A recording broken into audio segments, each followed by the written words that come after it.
High on a lonely hill in Kentucky, USA, stands a massive decaying concrete monster.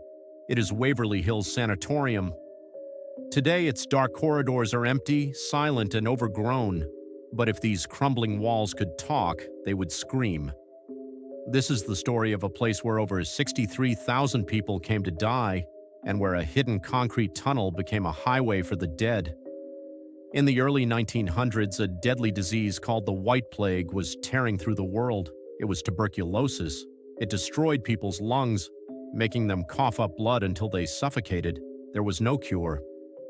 In 1926, Waverly Hills was built to isolate the sick. It was a city of the dying.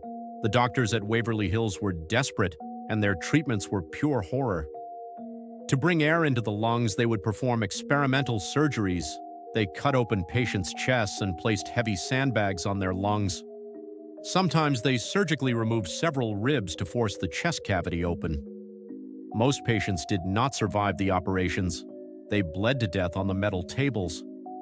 As the death toll rapidly increased, doctors faced a huge problem. Seeing hearse wagons arriving every single day made the living patients completely lose hope. To hide the hundreds of rotting corpses, the sanatorium used a hidden underground structure, a 500-foot concrete tunnel leading down the hill known as the Death Chute. Every night, under the cover of pure darkness, the bodies of those who died during the day were secretly loaded onto wooden carts. Nurse assistants pushed the dead bodies down the pitch-black Death Chute to waiting trains below, away from the eyes of the living.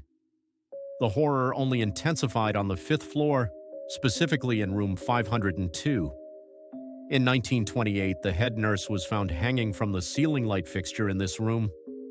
She was pregnant and unmarried, driven to despair by the horror she witnessed every day. Just 4 years later, another nurse in the exact same room jumped from the roof to her death. In 1961, a cure was finally found, and Waverly Hills closed its heavy doors forever. But the energy of 63,000 tragic deaths never left the property.